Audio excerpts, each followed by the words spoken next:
Welcome to my presentation where I will be talking about a startup company called Petite Shopaholic.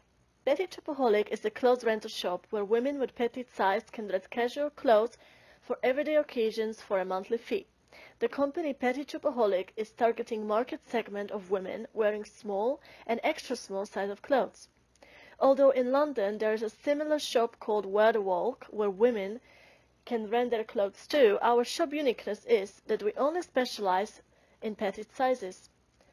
Since the world is now facing environmental crisis, problems with fast fashion and high demand of clothes, which are being replaced very often, Petite Shopaholic offers solutions for this. We take pride in being environmental friendly and offering a range of organic and recycled materials. Every season will also bring a collection of clothes designed by emerging stylists and designers. Those unique pieces of clothing will be available to purchase for limited time only and could be pre-ordered in our shop or website. Petite Shopaholic's main vision is to enable popular clothing brands to be environmental friendly and help to fight fast fashion problem. We aim to partner with popular brands such as ASOS, Dorothy Perkins, Missguided or Topshop. This will not only help the brands to be seen as environmental friendly, but women can be renting their clothes from their favorite shops without guilt. We believe that recycling is not the only issue here, it is also the quality of material and its manufacture. That's why we want to offer organic seasonal range of clothing made by emerging designers who have not been discovered yet. Pest analysis.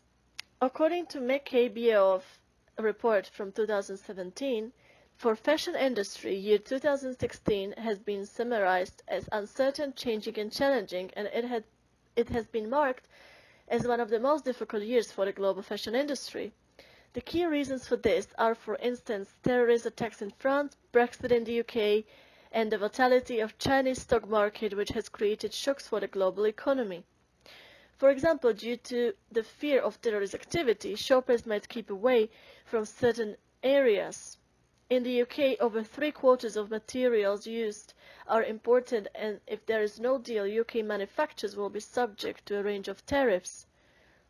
It is important to note that although the recession took place almost 10 years ago, the economy is still recovering from its impact. The decision by the UK to leave the EU has also caused the pound to be weaker, while causing uncertainty with future trade restrictions in Europe. The slowdown has been quite intense, according to Philip Jason, Managing Director of Move Now Commercial Brokers. In recent months, the pace has dropped by approximately 20%, and in some areas the drop has reached as much as 50%. According to some fashion houses, this all began with the global economic recession in 2008 and worsened due to Paris and Brussels attacks. Some of the social factors are acceptance of internet commerce, buying habits, green consciousness, income levels, or career choices or religion. Millennials tend to rely on feedback, and they often are affected by trends they see on social media. Such influencer marketing comprises working with influential people, for example with a person who is a blogger or user with a high number of followers on social media. This way, businesses increase awareness of brand as well as influence the purchasing patterns of target audience. Therefore, social media is the hottest trend in fashion, and we have every reason to believe in the power and impact of social media. Increasing disposable income levels over recent generations means that there is less need to make and repair, mostly because it's often cheaper and more convenient to buy a new product than to have an item repaired. Busy lifestyles cause that many people have limited amount of time, which is less in comparison with previous generation. The escalation of supermarket fashion can be purchased alongside a weekly shop, and the regular seasonal sales make clothing seem disposable in a way that didn't used to be before. Millennials do not just want the convenience but also low prices and great quality. Currently, we observe an expansion of rentable clothing, both formal and casual. The service is becoming more and more cost-effective, and most of the options are fashionable and stylish. The idea is particularly appealing to the so-called millennial generation, where almost half of 25 to 34-year-olds claiming they would be interested in rent-a-clothing scheme, the research by Westfield found. When it comes to technology, there is a new innovation called Visual Search Tool, currently used by ASOS. Visual Search Tool enables shoppers to capture fleeting moments, such as when they see someone they pass in the street. Those captures are then used for searching through sites' product lines to find similar suggestions. Thanks to this artificial intelligence, it can recognize shape, color, and print. Moreover, it can serve up to related options and inspire discovery.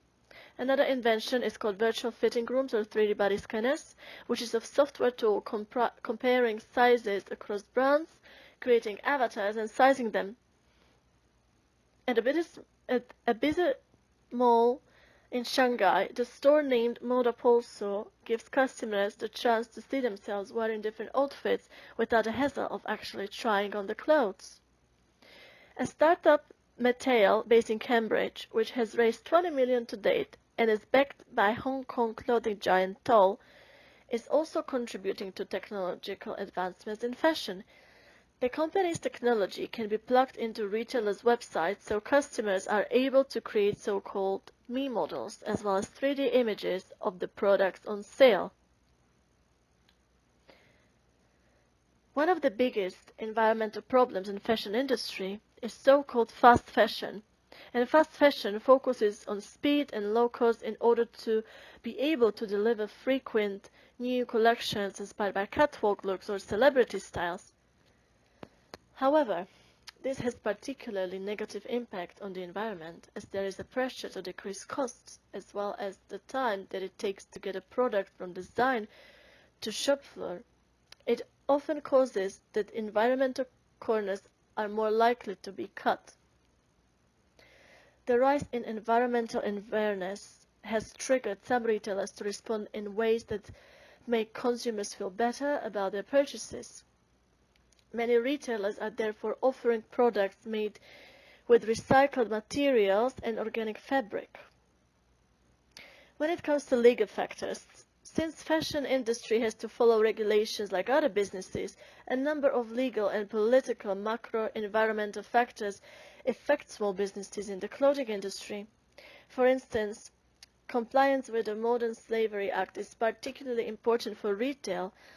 The industry has repeatedly been affected by issues such as workers' rights and child labor laws. Businesses often face difficulties associated with complex subcontracting chains. The primary issue is identifying where the products are made. Many organizations operate via agents, trading companies, or local contractors, and these middlemen raise their power by giving as little information as they can. Often, overseas firms do not know the names of or locations of factories from which they are making purchases, and this information is likely to change sometimes from one week to the next. Even if the factory itself is identified, it is highly unlikely that local contractors will reveal the extent of outsourcing to smaller production units. As a part of their commitment to ethical trade, numerous larger businesses require that their own representatives visit at least few of the factories from which they source. Many firms are also setting up their own buying operations and trying to establish more straightforward and close relations with local manufacturers. When it comes to SWOT, some of the strengths of Petite Shopaholic is its sustainability, environmental friendliness, and the fact that it's the first petite size shop in the area which rents clothes. Also, the fact that it has a large range of popular products under one roof, exclusive seasonal designer collection with excellent customer service and affordability for everyone. Some of the weaknesses are a smaller selection of products from the start, which will change with expansion and setup of an online shop. Another weakness is that the shop is only in one location for now. Some of the threats are also political instability, deals with European suppliers which are endangered due to Brexit, supply chain transparency, and cheap labor market, or the fact that more rental shops will be opening as it becomes a new trend in fashion. On the other hand, our opportunity is that people are starting to be more environmental aware and friendly.